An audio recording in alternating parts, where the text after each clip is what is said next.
Assalamualaikum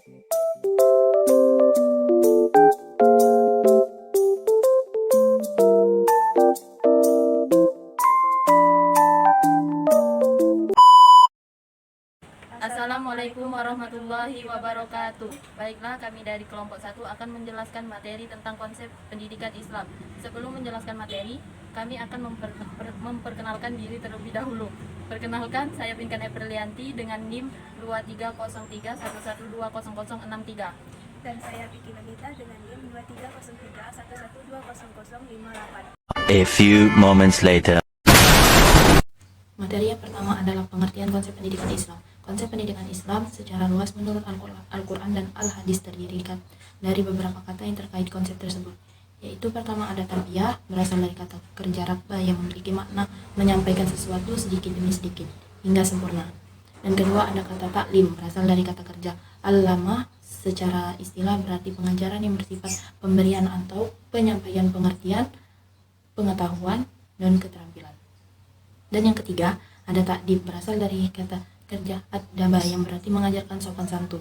Sedangkan menurut istilah, takdim diartikan secara proses mendidik yang difokuskan kepada pembinaan dan penyempurnaan akhlak budi pekerti pelajar.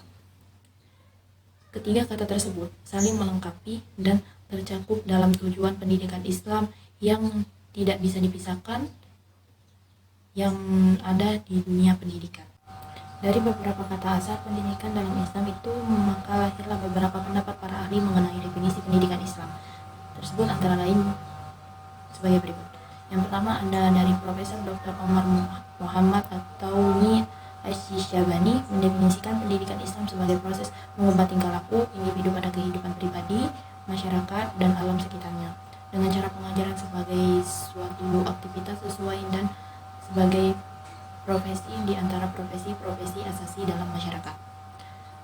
Kedua ada dari Dr. Muhammad S.A. Ibrahim atau Bangladesh mengemukakan pengertian pendidikan Islam sebagai pendidikan dalam pandangan yang sebenarnya adalah suatu sistem pendidikan yang memungkinkan seseorang dapat mengarahkan kehidupannya sesuai dengan cita-cita Islam, sehingga dengan mudah ia dapat membentuk hidupnya sesuai dengan ajaran Islam.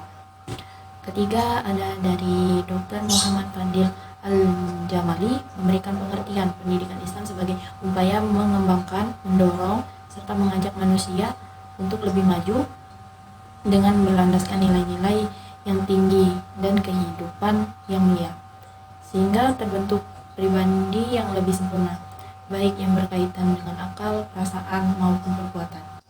Baiklah, dari berbagai definisi tadi maka dapat kita simpulkan bahwa pendidikan Islam adalah usaha yang dilakukan oleh pendidik untuk menumbuh kembangkan potensi manusia agar dapat mencapai kesempurnaan penciptaannya, sehingga manusia tersebut dapat memainkan perannya sebagai makhluk Tuhan yang beriman dan berilmu dan berakhlakul karimah.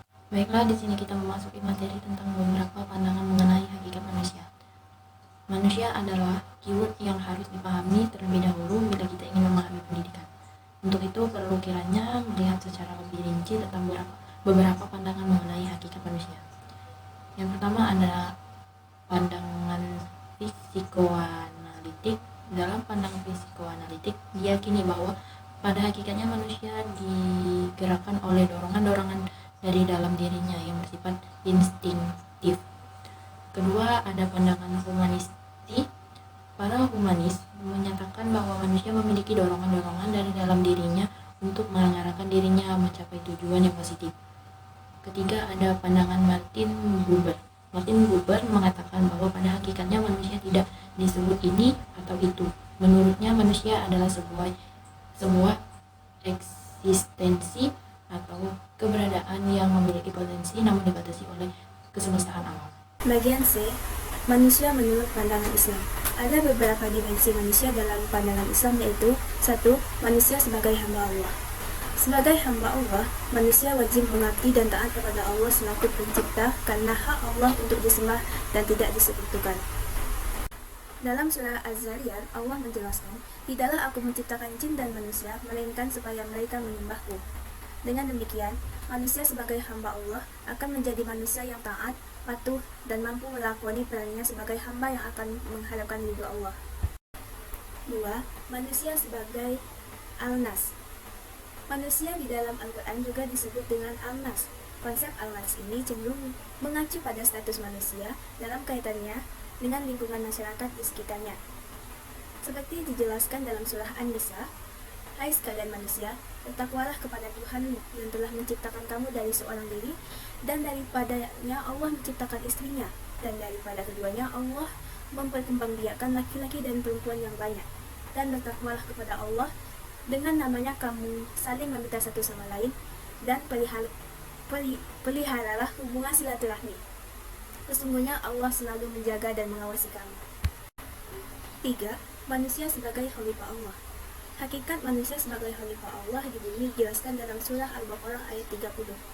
"Ingatlah ketika Tuhanmu berfirman kepada para malaikat, sesungguhnya aku hendak menjadikan seorang khalifah di muka bumi.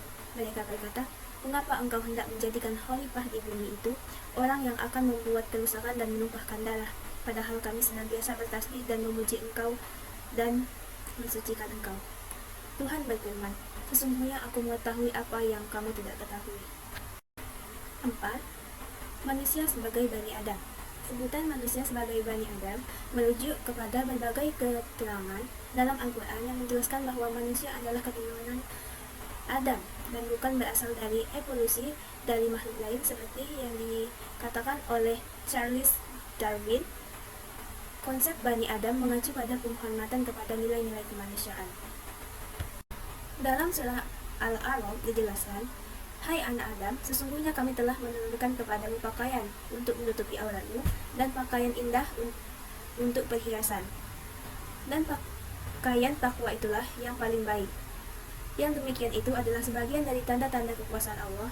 Semoga mereka selalu ingat. Hai anak Adam, janganlah kamu ditipu oleh syaitan, sebagaimana ia telah mengeluarkan kedua ibu bapakmu dari syurga." 5. Manusia sebagai Al-Insan. Manusia disebut Al-Insan dalam Al-Quran mengacu pada potensi yang diberikan Tuhan kepadanya.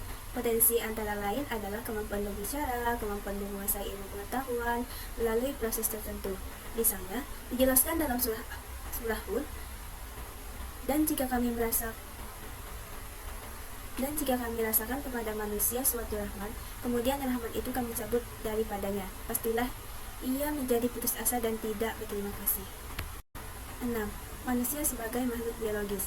Sebagai makhluk biologis, manusia terdiri atas unsur materi sehingga memiliki bentuk fisik berupa tubuh kasar.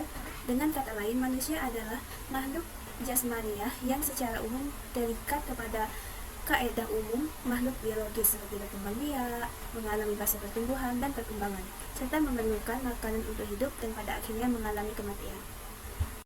Baiklah, itulah video penjelasan materi dari kami. Sekian dan terima kasih. Saya akhiri. Wabillahi taufiq wal hidayah. Wassalamualaikum warahmatullahi wabarakatuh.